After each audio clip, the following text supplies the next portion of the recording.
नमस्कार दोस्तों, हमने इस वीडियो के पहले और दूसरे पार्ट में नमक, चीनी और मैदा को लेकर बात की है। यह किस प्रकार से सफ़ेद जहर कहलाए जाते हैं। हम अपने इस वीडियो के माध्यम से बात कर रहे हैं कि आजकल दूध को भी सफ़ेद जहर की श्रेणी में क्यों रखा जा रहा है।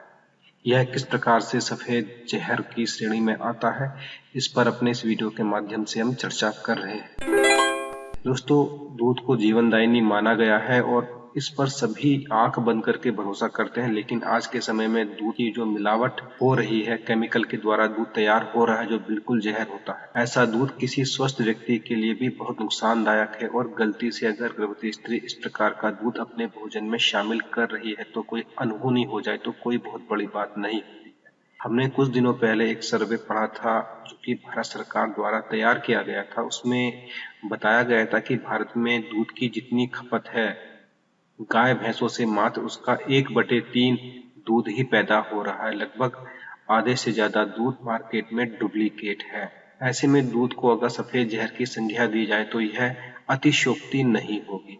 जो महिलाएं गर्भवती हैं और बड़े शहरों में रहती हैं या मिडिल शहरों में रहती हैं, उन्हें इस बात का विशेष ध्यान रखना चाहिए कि वह किस प्रकार का दूध इस्तेमाल कर रही है। उनके परिवार वालों को हमेशा अपने सामने का दूध लेकर ही आना चाहिए, क्योंकि जो दूध बाजार में है उसमें लगभग आधे से ज्यादा तो नकली है, जो किसी भी गर्भस्थ शिशु के लिए काफी नुकसानदायक हो सकता है।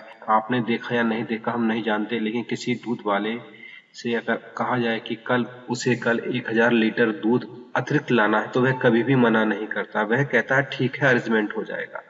यहाँ पर हम लोग एक बात नहीं सोचते हैं कि 1000 लीटर या 100-200 लीटर दूध एकदम से एक दिन में कैसे अरेंजमेंट हो जाएगा। यह मजाक बात नहीं है। अगर उसके पास इतने दूध की क्षमता होती तो उसे पहले ही लेकर वह कहीं और दे रहा होता है। वह अचानक से इतना दूध, अतिरिक्त दूध कहाँ से ले आते हैं।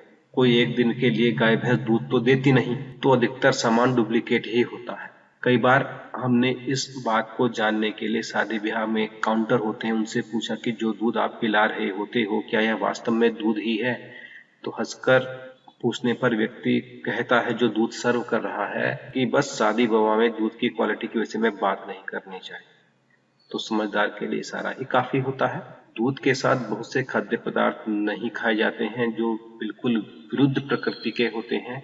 ऐसे एक खाद्य पदार्थ जिसे सोडा कहते हैं उसे नहीं खाया जाता है। विरुद्ध प्रकृति का हो जाने की वजह से नुकसान होता है, लेकिन कुछ लोग जो डिटर्जेंट और सोडा का इस्तेमाल करके नकली दूध बनाते हैं, अर्थात वे दूध के अंदर इन चीजों को मिलाकर दूध बढ़ाते हैं और कम दूध को अधिक दूध कर लेते हैं। आप सोचिए, जो जो खुद दूध के साथ नहीं खाया जाता है उस सोडे का इस्तेमाल वह दूध को बनाने के लिए कर रहे हैं, तो वह दूध कहाँ रह जाता है, जहर बन जाता है। दूसरी बात, जैसे कि हम जानते हैं कि जब चीनी शरीर में अवशोषित होती है तो उसके लिए कैल्शियम की आवश्यकता होती है, अर्थात शरीर में कैल्शियम चीनी को पचाने के लिए प्रयोग में लाया जाता है। ऐसे में जब महिला प्रेगनेंसी के दौरान दूध पीती है, जहाँ उसे दूध के कैल्शियम की आवश्यकता होती है, तो वह दूध मीठा कर लेती है, तो उस वक्त दूध में वह पौष्टिकता कहाँ रह जाती है। उसका सारा कैल्शियम तो चीनी को पचाने में ही समाप्त हो जाता है।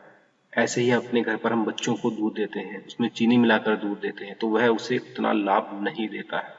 कैल्शियम बहुत ही आवश्यक तत्व किसी भी गर्भस्थ महिला, गर्भस्थ शिशु और बच्चे के लिए और किसी भी प्राणी के लिए होता है। चीनी उसे समाप्त करता है, तो इसलिए दूध में चीनी मिलाकर लेना भी एक तरह से दूध को विषाक्त करने जैसा ही होता है।